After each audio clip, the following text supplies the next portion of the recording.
कि हम बात करते हैं जो मतलब आपको ईज़िली समझ आ जाए पोस्टपार्टम। पोस्ट का मतलब वी ऑल आर नो हम जानते हैं पोस्ट का मतलब होता है कि बाद में। पोस्टपार्टम मतलब डिलीवरी के बाद। और हेमरेज हेमरेज का मतलब क्या होता है अगर कई स्टूडेंट्स को नहीं पता होता ब्लीडिंग मतलब बहुत ज्यादा ब्लीडिंग हो जानी उसको बोल देते हैं हेमरेज। पोस्टपार्टम हेमरेज मतलब डिलीवरी के बाद जब किसी मदर की डिलीवरी हो जाती है उसके बाद बहुत ज्यादा ब्लीडिंग होती है तो उस कंडीशन को बोलते हैं पीपीएच। जो ये कंडीशन है ये अप टू 6 वीक्स तक मतलब कि जब डिलीवरी होगी उसके उसके बाद 6 वीक्स तक इस चीज के होने का एक रिस्क रहता है।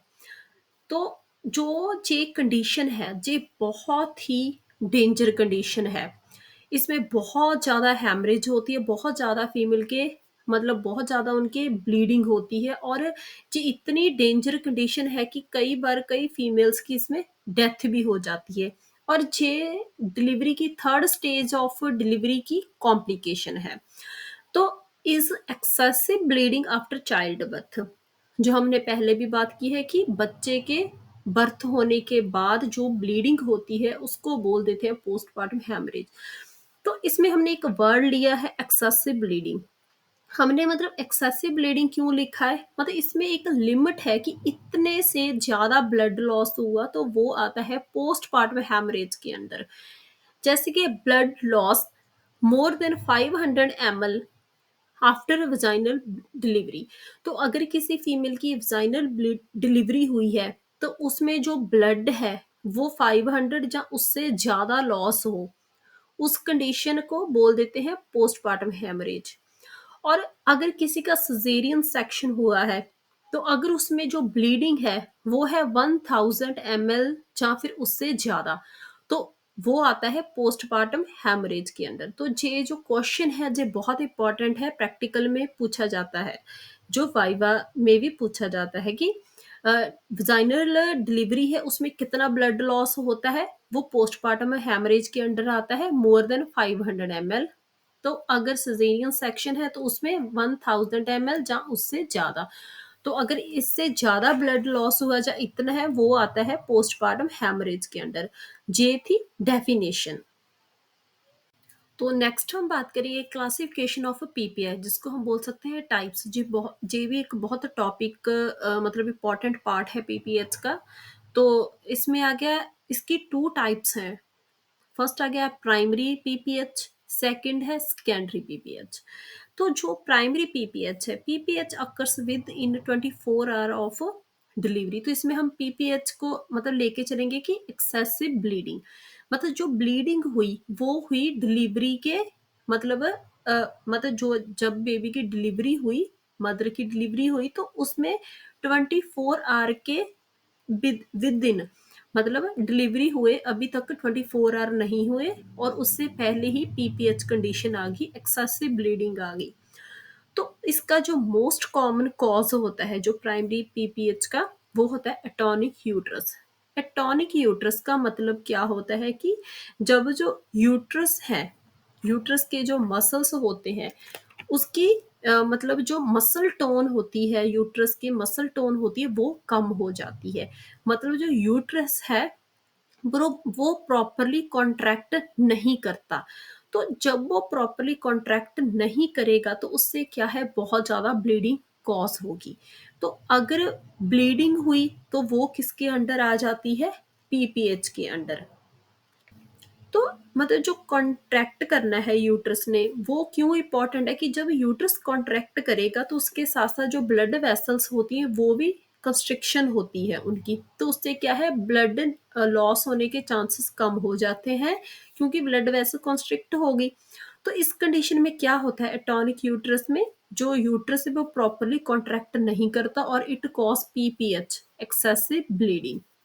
तो फिर आ गया secondary PPH. PPH occurs after 24 hours to 6 week of delivery. मतलब जो सेकेंडरी पीपीएच है उसमें जो ब्लीडिंग हुई वो कब हुई 24 आवर के बाद मतलब डिलीवरी हो चुकी है उसके 24 आवर हो चुके हैं उसके बाद। तो कब तक मतलब 6 वीक्स ऑफ डिलीवरी मतलब 6 वीक्स तक। उसके 24 आवर के बाद अप टू 6 वीक्स, उसके बीच में जब बहुत ज़्यादा ब्लीडिंग होती है उस कंडीशन को बोलते हैं सेकेंडरी। पीपी प्राइमरी था 24 आवर से पहले पहले बीच में, और सेकेंडरी है 24 आवर के बाद। तो इसका जो मोस्ट कॉमन कॉज होता है वो होता है रिटेन्ड प्लेसेंटा। रिटेन का मतलब वी ऑल आर नो, हम जानते हैं कि कोई चीज पड़ी हो। इसमें आ गया कि रिटेन्ड प्लेसेंटा मतलब प्लेसेंटा अंदर ही पड़ा है यूट्रस के। जब मतलब बेबी की डिलीवरी होती है तो विद इन 30 मिनट्स, 30 मिनट्स के अंदर अंदर प्लेसेंटा ने भी बाहर आना होता है, उसकी भी डिलीवरी होनी होती है। पर इस कंडीशन में क्या होता है, वो पूरी तरह से बाहर नहीं निकल पाता। तो इसमें मेनली क्या है कि जो रिटेन्ड प्लेसेंटा है उसके कुछ पार्ट्स हैं वो यूट्रस में ही रह जाते हैं।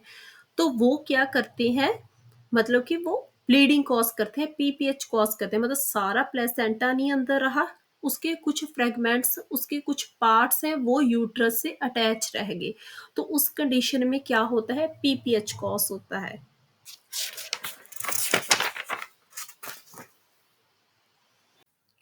तो नेक्स्ट हम बात करेंगे इटियोलॉजी, मतलब इसके कॉजेस। इसमें हमने याद रखना है 4 T's: tone of uterus, tissue, trauma and thrombin.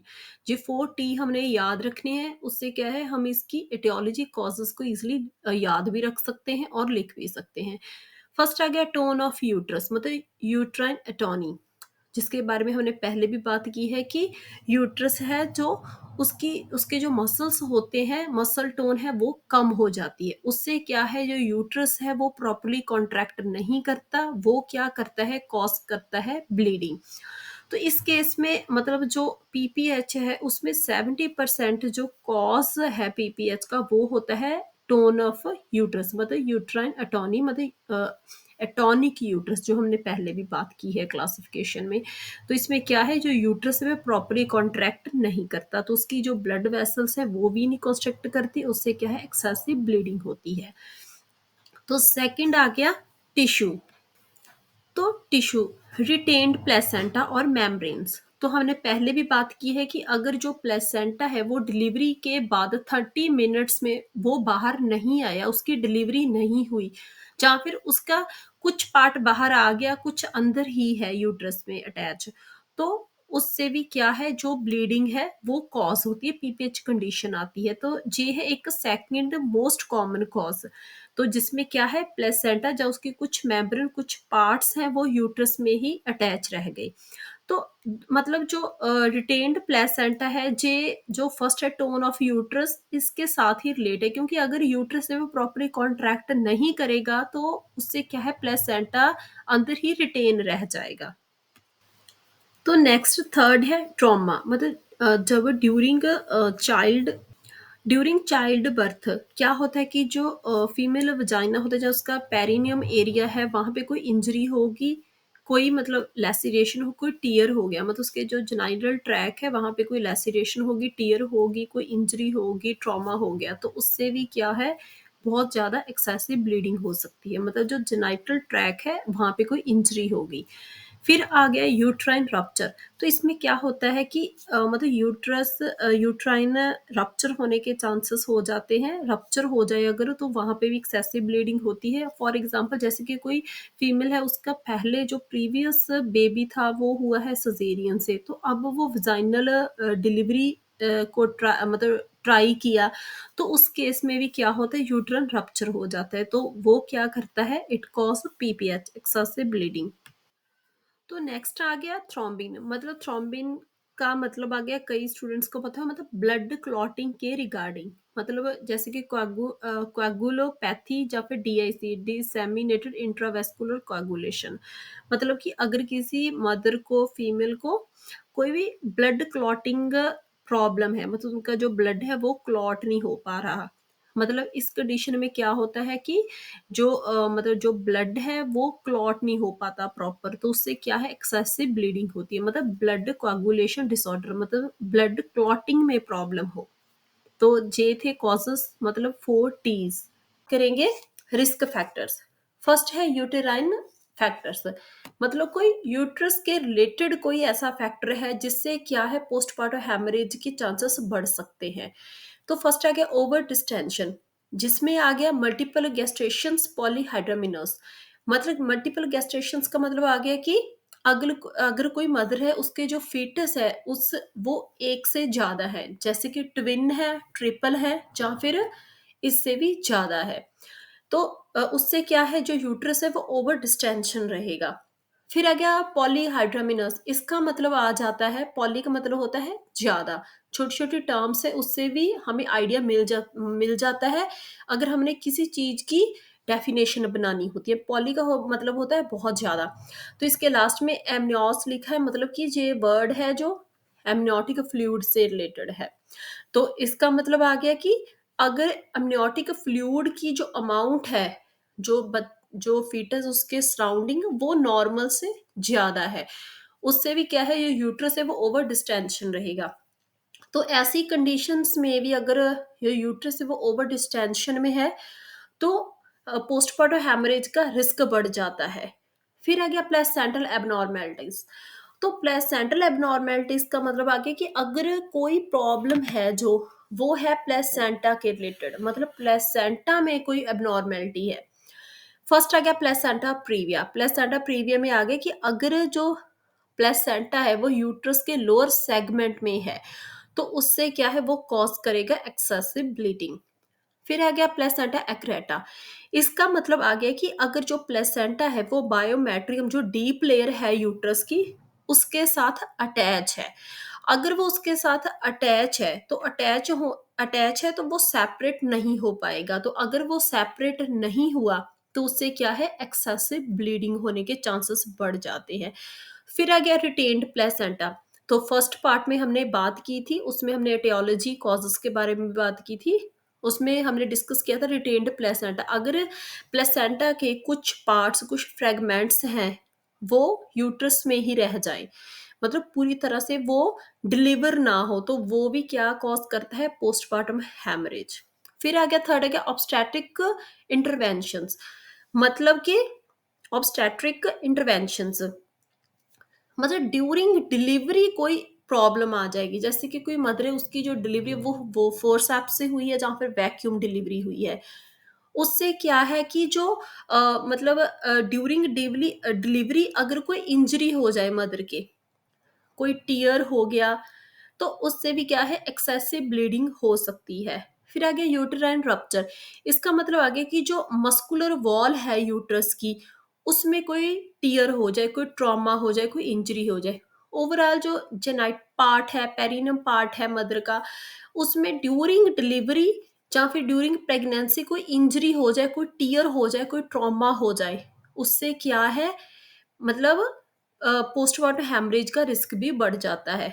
फिर आ गया कोएगुलोपैथीज। ये वर्ड है रिलेटेड, मतलब मदर के कोई ब्लड क्लॉटिंग डिसऑर्डर है, वो भी रिस्क फैक्टर है एक पोस्टमार्टम हेमरेज का। उसमें आ गया जैसे कि प्री एग्जिस्टिंग क्लॉटिंग डिसऑर्डर्स।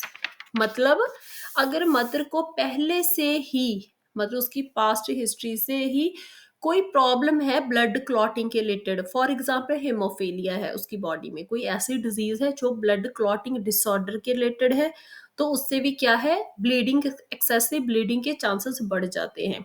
फिर आ गया हेल्प डिसऑर्डर। ये एक मतलब सीरियस डिसऑर्डर है जो कि हाइपरटेंशन की कॉम्प्लिकेशन है। तो इसमें मेनली जो एच है इसका मतलब है हिमोलाइसिस, जो ई एल है उसका मतलब elevated liver enzyme, L P जो लास्ट में उसका है लो प्लेटलेट्स। मतलब अगर प्लेटलेट्स ही लो हो गए तो उससे क्या है it increase the chance of postpartum haemorrhage, excessive bleeding, जो हमें नॉर्मली भी पता है। अगर बॉडी में से प्लेटलेट्स का लेवल कम हो जाए तो वो क्या कॉज कर सकता है एक्सेसिव ब्लीडिंग। तो सेम जहाँ पे भी। फिर आ गया D I C, disseminated intravascular, sorry, DIC का मतलब आ गया डिसेमिनेटेड इंट्रावेस्कुलर कोएगुलेशन। मतलब हमने बस ये याद रखना है, अगर हम सारे पॉइंट्स भूल गए, कि अगर मदर की बॉडी में कोई ब्लड क्लॉटिंग डिसऑर्डर है तो उससे भी कॉज़ होती है बहुत सारी ब्लीडिंग मतलब पोस्टपार्टम हेमोरेज। तो फिर आ गया अदर मैटरनल कंडीशंस, अगर ऊपर कोई भी कंडीशन नहीं है, अगर मदर की बॉडी में इसके अलावा भी कोई और प्रॉब्लम है, जैसे कि प्री एक्लम्प्शिया मतलब कि बहुत हाई ब्लड प्रेशर रहा है उनका ड्यूरिंग प्रेगनेंसी, तो वो भी कॉज़ करता है excessive bleeding, postpartum haemorrhage. Anaemia है मदर को बहुत सीवियर, और या फिर मदर की बॉडी में किसी तरह की इन्फेक्शन है, तो ये सारे रिस्क हैं जो पोस्टपार्टम हेमोरेज के हैं। तो नेक्स्ट हम बात करेंगे क्लिनिकल मैनिफेस्टेशंस। तो नेक्स्ट हम बात करेंगे क्लिनिकल फीचर्स, मतलब क्या साइन सिम्टम्स होंगे जिससे हमें पता लग जाएगा कि जो पोस्टपार्टम हेमरेज है। तो फर्स्टली तो एक्सेसिव ब्लीडिंग, बहुत ज़्यादा ब्लीडिंग होगी, जो इसकी मतलब डेफिनेशन भी है, मतलब बहुत ज़्यादा ब्लीडिंग होगी। फिर आ गया साइंस ऑफ हाइपोवोलीमिया, मतलब कि अगर कोई भी पर्सन है, कोई मतलब फीमेल की डिलीवरी हुई, अगर उसके बाद उसको बहुत ज़्यादा ब्लीडिंग होती है, तो उसके बाद एक कॉमन साइन है वो आएगा, मतलब साइन ऑफ हाइपोवोलीमिया, मतलब बॉडी में से बहुत ज़्यादा फ्लूइड कम हो जाएगा, ब्लड वॉल्यूम कम हो जाएगा।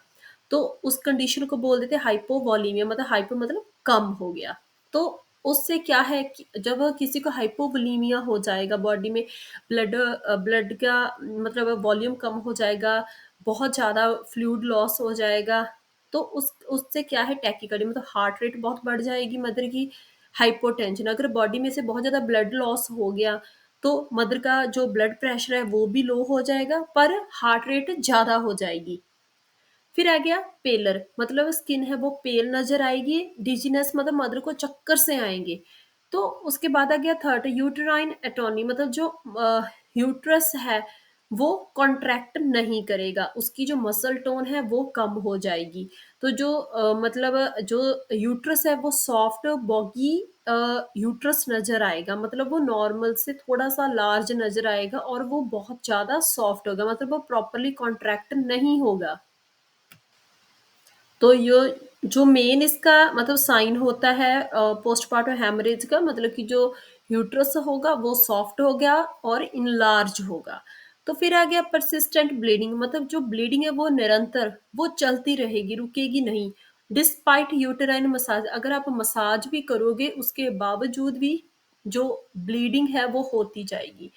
फिर आ गया शॉक इन सिवियर केस, तो अगर कोई पर्सन उसको बहुत ज़्यादा सीवियर ब्लड लॉस हुआ, वो बहुत ही मतलब सीवियर डिहाइड्रेशन होगी बॉडी में, तो वो क्या होगा हाइपोवोलीमिया में जाएगा। तो अगर वो हाइपोवोलीमिया में चला गया तो आगे एक सीरियस कंडीशन बन सकती है, मेडिकल इमरजेंसी बन सकती है, जिसको हम बोल देते हैं शॉक, मतलब पेशेंट है वो हाइपोवोलीमिक शॉक में चला जाएगा, जिससे क्या है उसके अंदर सीवियर ब्लड लॉस होने के कारण ब्लड का वॉल्यूम बहुत सीवियर लेवल पे कम हो जाएगा, और पेशेंट है वो सीवियर डिहाइड्रेट हो जाएगा।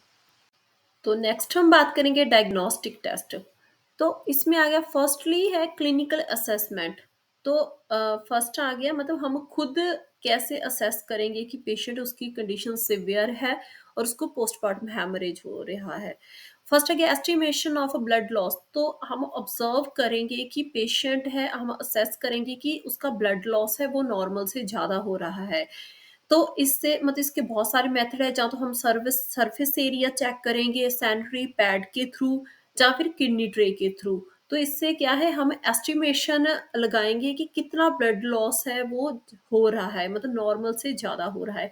फिर है क्या वाइटल साइंस, जो हमने पहले भी क्लिनिकल मैनिफेस्टेशंस में किया था कि जब पेशेंट के अंदर से बहुत सारा ब्लड लॉस हो जाएगा, ब्लड वॉल्यूम लॉस हो जाएगा, पेशेंट सिवियर डिहाइड्रेशन में जाएगा, तो उसमें हमने याद रखना है पेशेंट का ब्लड प्रेशर है वो हमेशा लो रहेगा और टैकीकार्डिया हार्ट रेट ज़्यादा रहेगी। तो इसमें भी कई बार स्टूडेंट्स कंफ्यूज हो जाते हैं कि हार्ट रेट भी कम हो जाएगी और ब्लड प्रेशर भी। ब्लड प्रेशर कम होगा पर हार्ट रेट है वो इंक्रीज होगी, पेशेंट टैकीकार्डिया में जाएगा। फिर आ गया यूटेराइन टोन, तो इसमें हम क्या करेंगे यूट्रस को चेक करेंगे कि वो सॉफ्ट है, कॉन्ट्रैक्टर नहीं हुआ और इनलार्ज है। फिर आ गया लेबोरेटरी टेस्ट, तो लेबोरेटरी टेस्ट में हम क्या क्या करेंगे सीबीसी मतलब कंप्लीट ब्लड काउंट, पूरा ब्लड चेक करेंगे कितना लेवल है, हिमोक्रेट एचसीटी मतलब आरबीसी की परसेंटेज को चेक करेंगे कितना लेवल है बॉडी में ब्लड का, और कोएगुलेशन प्रोफाइल मतलब जो हमने पहले एटियोलॉजी में और रिस्क फैक्टर में बात की थी कि अगर मदर को कोई भी ब्लड क्लॉटिंग डिसऑर्डर है, तो उससे भी क्या है पोस्टपार्टम हैमरेज हो सकता है। तो हम कोएगुलेशन प्रोफाइल मतलब ब्लड क्लॉटिंग के रिगार्डिंग टेस्ट करवाएँगे मदर के कि उनको कोई ब्लड क्लॉटिंग डिसऑर्डर तो नहीं। तो इसके अलावा blood type and cross match blood group वगैरह चेक करवाएँगे क्योंकि मदर को ब्लड ट्रांसफ्यूज़ करने की नीड पड़ती है। फिर आ गया अमेजिंग इफ नीडेड तो अल्ट्रासाउंड करवाई जाती है वो क्यों करवाई जाती है कि रिटेन्ड प्लेसेंटा और यूटेराइन रप्चर कि कोई प्लेसेंटा का पार्ट फ्रेगमेंट कोई उसका पीस अंदर तो नहीं रह गया और उसके अलावा यूटेराइन रप्चर मतलब यूट्रस में कोई इंजरी तो नहीं कोई प्रियर ट्रॉमा तो नहीं हो गया तो ये सारे हैं डायग्नोस्टिक टेस्ट। तो नेक्स्ट हम बात करेंगे मैनेजमेंट ऑफ पोस्टपार्टम हेमरेज। तो इसमें हम पहले मेडिकल मैनेजमेंट की बात करेंगे, फिर सर्जिकल मैनेजमेंट की बात करेंगे। तो जब हमें मतलब असेस हो जाएगा कि कोई भी फीमेल उसके एक्सेसिव ब्लीडिंग हो रही है और वो पोस्टपार्टम हेमरेज है, तो हम इमीडिएट रिससिटेशन, तो ए पॉइंट है इमीडिएट रिससिटेशन, हम एकदम से क्या एक्शन लेना है हमने, जिसमें हम फॉलो करेंगे ABCD अप्रोच। ए से है airway, B breathing, C circulation, D disability and E exposure. तो ए आ गया first point, airway and breathing. तो इसमें हम क्या चेक करेंगे? तो फर्स्ट एयरवे, एयरवे में हम चेक करेंगे कि पेशेंट का जो एयरवे है वो पेटेंट है या नहीं, उसका जो एयर है वो प्रॉपर जा रही है। उसके बाद आ गया ब्रीथिंग पैटर्न। तो ब्रीथिंग पैटर्न में हम क्या चेक करेंगे? रेस्पिरेटरी रेट, तो जिसमें हम चेक करेंगे टेकिपनिया या फिर ब्रेडिपिनिया। तो ज्यादातर जब पेशेंट है, जो फीमेल पेशेंट है, वो हाइपोवोलेमिक शॉक में जाते हैं तो उसको हो जाता है टेकिपनिया। तो हमने रेस्पिरेटरी रेट है वो असेस करना है। और उसके बाद आ गया इंश्योर ऑक्सीजनेशन, मतलब पेशेंट का हमने SpO2 मतलब सैचुरेशन लेवल, ऑक्सीजन लेवल भी असेस करना है बहुत स्ट्रिक्टली। क्योंकि जब बहुत ज्यादा एक्सेसिव ब्लड बॉडी में से लॉस होता है, तो पेशेंट का जो ऑक्सीजन लेवल है वो भी डाउन हो जाता है। तो अगर हमें लग रहा है कि पेशेंट का ऑक्सीजन लेवल SpO2 डाउन हो रही है, तो हमने पेशेंट को हाई फ्लो मास्क है वो ऑक्सीजन प्रोवाइड करनी है। ये बहुत ही इंपॉर्टेंट पॉइंट है। ऑक्सीजन प्रोवाइड करना बहुत इंपॉर्टेंट है। तो सेकंड आ गया सर्कुलेशन। तो सर्कुलेशन में हमने क्या करना है पेशेंट के? तो 2 लार्ज बोर आईवी कैनोला। तो कई बार क्या होता है कि पेशेंट के for example 22 number blue colour का बहुत छोटा सा वो आईवी कैनोला होता है, बहुत अच्छे से उसमें से अगर हमने किसी पेशेंट को लार्ज अमाउंट में फ्लूइड देना है फास्ट या फिर ब्लड देना, उसमें से अच्छे से नहीं जाता। तो बड़ा कैनोला लगा होना चाहिए, जैसे कि ग्रीन नंबर, जैसे कि 80 नंबर हो गया या फिर पेशेंट के 20 नंबर हो गया। तो मतलब ज्यादा बड़ा मतलब उसका साइज होना चाहिए। तो उससे क्या है कि हमने जैसे पेशेंट को बहुत ज़्यादा ब्लड लॉस हो रहा है, क्या पता हमने उसको ब्लड ट्रांसफ्यूज़ करना हो, तो उसके लिए अगर वो स्लो जाएगा, तो पेशेंट है उसकी मैनेजमेंट अच्छे से नहीं होगी, हम हैंडल नहीं कर पाएँगे इमरजेंसी को। तो उसके साथ आगे जैसे कि पेशेंट को हमने फास्ट लार्ज अमाउंट में फ्लूइड देना है, जैसे कि हमने आरएल या एनएस, तो याद रखना हमने डेक्स्ट्रोज नहीं देनी।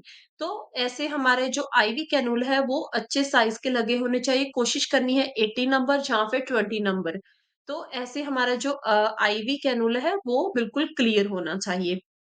क्योंकि पेशेंट को फ्लूइड बहुत इमीडिएटली फास्ट देना पड़ता है और क्या पता पेशेंट को ब्लड ट्रांसफ्यूज करने की जरूरत पड़े। तो फिर आ गया मॉनिटर वाइटल्स कंटिन्यूअसली, तो ये तो बहुत इंपॉर्टेंट है। तो क्योंकि जो मैनेजमेंट है पोस्टपार्टम हैमरेज की, ये बहुत इंपॉर्टेंट है। तो वाइवा में कई बार क्वेश्चंस पूछते हैं एग्जामिनर्स की हम क्या मैनेज कर सकते हैं, तो जो मेन पॉइंट है वो भूल जाते हैं स्टूडेंट्स। मॉनिटर वाइटल साइंस, तो हमने वाइटल साइंस को बहुत अच्छे से ऑब्जर्व करना है, पेशेंट के blood pressure, pulse rate, respiratory rate, SpO2, तो सारे वाइटल साइंस को बहुत ही अच्छे से हमने ऑब्जर्व करना है जब कोई पेशेंट पोस्टपार्टम हैमरेज में है। तो नेक्स्ट आ गया बी है स्पेसिफिक इंटरवेंशंस तो इसमें आ गया फर्स्ट है यूटेराइन एटॉनी तो जो हमने पहले भी टॉपिक में जो पहले जैसे कॉजेस थे तो इटियोलॉजी थी मतलब उसमें हमने डिस्कस किया था यूटेराइन एटॉनी है वो सबसे ज़्यादा 70 to 80% जो मेन कॉज है पोस्टपार्टम हैमरेज का, वो है यूटेराइन एटोनी। तो यूटेराइन एटोनी को रिपीट कर लेते हैं। इसमें क्या होता है, जो यूट्रस है उसकी जो मसल टोन है वो गिर जाती है, लो हो जाती है। जो यूट्रस है fail to contract after delivery, वो कॉन्ट्रैक्ट नहीं करता, जिससे क्या है, तो जो ब्लड वेसल्स होती हैं वो भी नहीं कॉन्ट्रैक्ट करती, तो उससे क्या है, हैमरेज हो जाती है। तो यूटेराइन अटॉनी का मतलब आ गया कि जब यूट्रस फेल टू कॉन्ट्रैक्ट, वो कॉन्ट्रैक्ट नहीं करता। तो अगर जो पोस्टपार्टम हैमरेज है उसका रीजन है यूटेराइन अटॉनी, तो हमने क्या करना है, फर्स्टली हमने यूटेराइन मसाज करनी है, जो फर्स्ट लाइन ट्रीटमेंट है। उसके बाद हमने इंजेक्शन ट्रोनेक्सा 1 mg आईवी देना है। ट्रोनेक्सा का क्या रोल होता है, जे जे कब यूज किया जाता है, जब कोई पेशेंट है वो बहुत ज्यादा ब्लीड कर रहा है, टू ट्रीट एक्सेसिव ब्लीडिंग को ट्रीट करने के लिए ट्रोनेक्सा इंजेक्शन यूज किया जाता है। ये बहुत कॉमन इंजेक्शन है, हॉस्पिटल्स में बहुत कॉमन यूज होता है। फिर आगे कुछ यूट्रोटॉनिक ड्रग्स होती हैं, मतलब जो यूट्रस की जो यूट्राइन अटॉनी है उसको प्रिवेंट करने के लिए, उसकी मसल टोन को ठीक करने के लिए यूज की जाती है, जैसे कि ऑक्सीटोसिन, आईएम या आईवी। जे मेन फर्स्ट लाइन ड्रग है, जो सबसे पहले यूज की जाती है, वो है ऑक्सीटोसिन इंजेक्शन है, वो यूज किया जाता है। तो उसके अलावा एर्गोमेट्रिन आ गया, कार्बोप्रोस्ट और मीसोप्रोस्टोल, ये सारी ड्रग्स हैं जो यूज की जाती है अगर ऑक्सीटोसिन है वो काम नहीं कर रही। पर ये सारी ड्रग्स है, जैसे आप देख सकते हो, मैंने साथ में मेंशन किया है कि जैसे कि जो एर्गोमेट्रिन है वो हाइपरटेंशन, जो हाइपरटेंशन पेशेंट जिनका बीपी हाई रहता है उनमें नहीं दे सकते।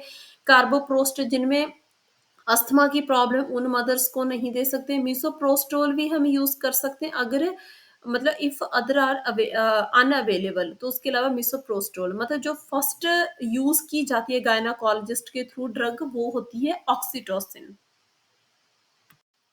तो नेक्स्ट है हमारा मैकेनिकल मेथड। तो उससे पहले मैंने एक पॉइंट है जो लास्ट जो स्लाइड थी उसमें एक्सप्लेन करना भूल गई, कि हमने जो यूट्रस है उसको मसाज क्यों करना है। जी इंपॉर्टेंट पॉइंट है, तो सॉरी मैं भूल गया, आप दोबारा से इसको मतलब सुन सकते हैं ध्यान से, कि यूट्रस को मसाज क्यों करना है, क्योंकि जो जब हम यूट्रस की मसाज करेंगे तो उससे क्या है, यूट्राइन कॉन्ट्रैक्शन है वो स्टिमुलेट होना स्टार्ट हो जाएगी।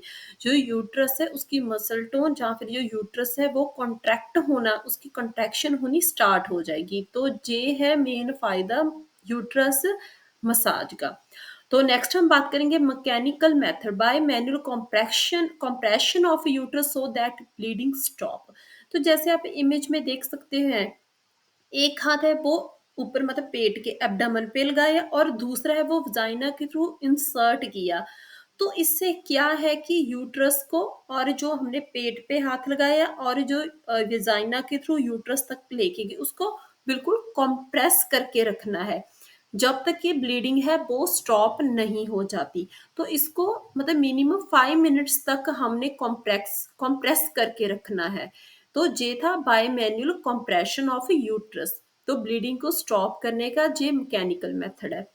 फिर आगे रिटेन्ड प्लेसेंटा एंड टिश्यू। तो जो हमने पहले इटियोलॉजी में बात की थी कि अगर पोस्टपार्टम हेमरेज का जो रीजन है वो है रिटेन्ड प्लेसेंटा जहाँ टिश्यू, मतलब कि प्लेसेंटा के कुछ फ्रेगमेंट ही यूट्रस में पड़े हैं, तो वो क्या करें, कंटिन्यू ब्लीड कर रहे हैं, तो उसमें हम क्या करेंगे, manual removal of retained placenta. जो भी प्लेसेंटा का पार्ट पड़ा है, उसके जो भी पीस पड़े हैं उसको रिमूव करेंगे, या फिर क्यूरिटेज और एवैक्यूएशन अंडर अल्ट्रासाउंड गाइडेंस। तो अल्ट्रासाउंड के थ्रू भी चेक कर सकते हैं कितना फ्रेगमेंट पड़ा है, तो उसको क्यूरिटेज एंड एवैक्यूएशन के थ्रू, जे प्रोसीजर के थ्रू भी रिमूव किया जाता है।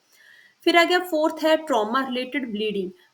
मतलब अगर जो पोस्टपार्टम हैमरेज है, अगर आपको याद होगा कि हमने etiology में भी बात की थी कि अगर जो पोस्टपार्टम हैमरेज है उसका रीजन है कोई ट्रॉमा की, जो जेनाइटल ट्रैक है जहाँ फिर ये यूट्रस है उसमें कोई ट्रॉमा हो गया, टीयर हो गया ड्यूरिंग जब मतलब बेबी का बर्थ हो रहा था, तो अगर उसके रिलेटेड ब्लीडिंग है, जैसे कि मतलब कि कोई जेनाइटल ट्रैक में कोई ट्रॉमा हो गया, टीयरिंग होगी, तो उसको सर्जिकली रिपेयर किया जाएगा। सर्जिकल रिपेयर ऑफ लैसेरेशन, उसको सर्जिकली रिपेयर किया जाएगा, स्यूचरिंग की जाएगी।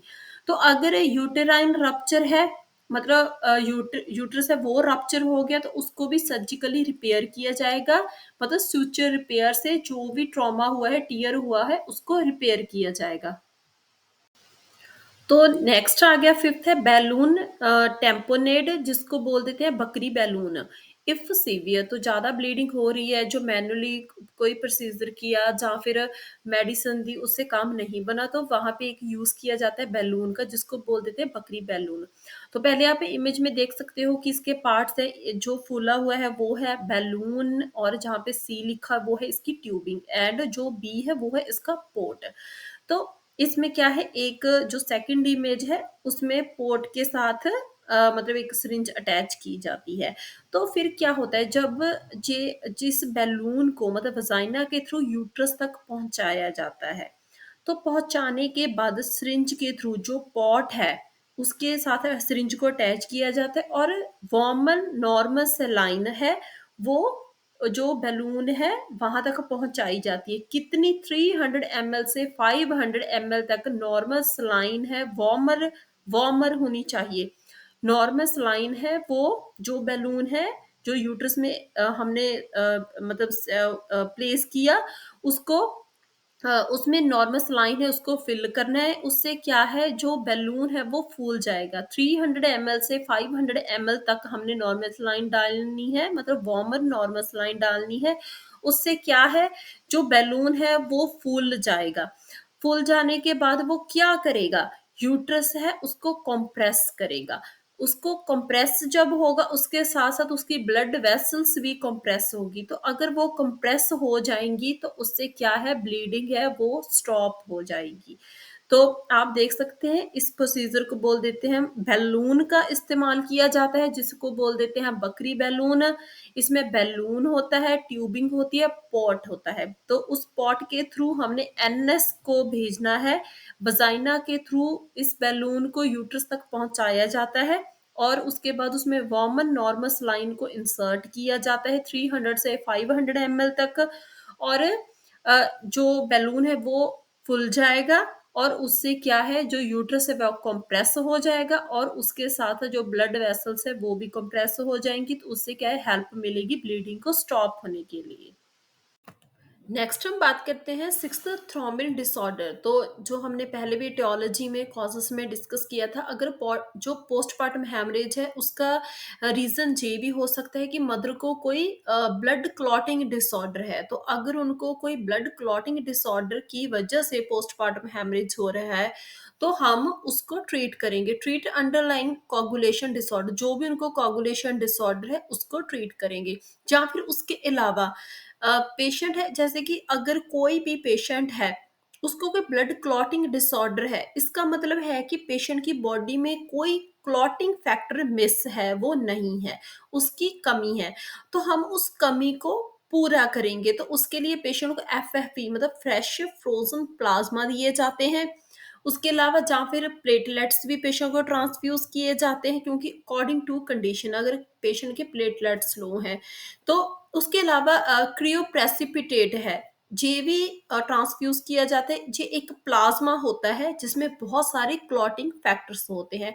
तो अगर पेशेंट की जो एक्सेसिव ब्लीडिंग हो रही है, पोस्टमार्टम हैमरेज, उसका कॉज कोई थ्रोम्बिन डिसऑर्डर है, ब्लड क्लॉटिंग डिसऑर्डर है, तो उसके अकॉर्डिंग ही हम पेशेंट को ट्रीट करेंगे।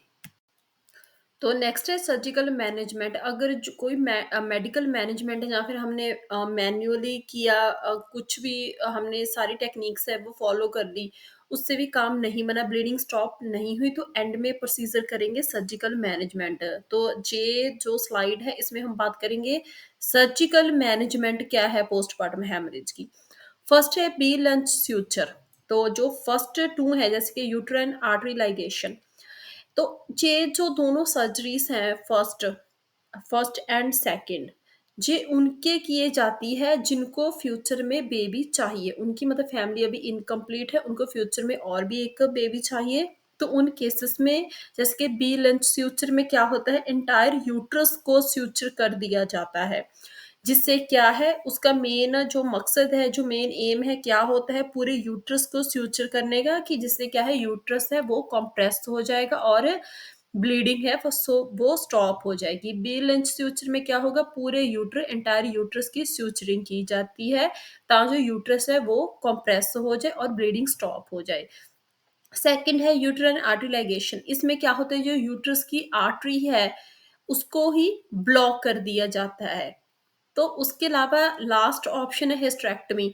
अगर मतलब जिनकी फैमिली कंप्लीट हो जाती है या फिर उनको फ्यूचर में बेबी नहीं चाहिए, या फिर हम उनको एक्सप्लेन करते हैं कि हिस्टेरेक्टमी भी एक ऑप्शन हो सकती है, तो वो क्या करते हैं, वो मदर की उनको ऐसे होता है कि उनकी लाइफ को सेव किया जाए तो वो हिस्टेरेक्टमी करवा लेते हैं, मतलब यूट्रस है उसको ही रिमूव कर दिया जाता है।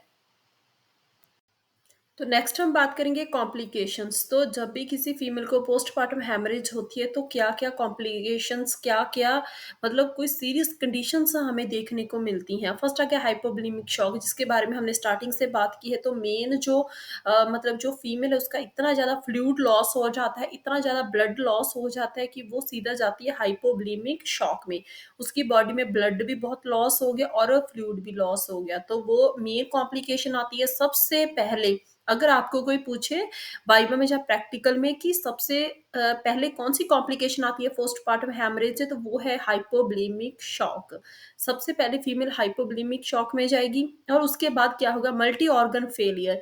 तो जब बॉडी में मतलब बहुत सारा ब्लड निकल गया, बॉडी में ब्लड की कमी पड़ गई, तो उसको बोल देते हैं हाइपोवोलेमिक शॉक। अगर हाइपोवोलेमिक शॉक में गया पेशेंट तो उससे क्या है, ऑर्गन्स हैं जो 1 या फिर 2 से ज़्यादा ऑर्गन्स हैं, उनको उतना ब्लड नहीं मिला, जितना उनको चाहिए था, क्योंकि ब्लड तो ऑलरेडी निकल गया, कितना लॉस हो गया बॉडी में से।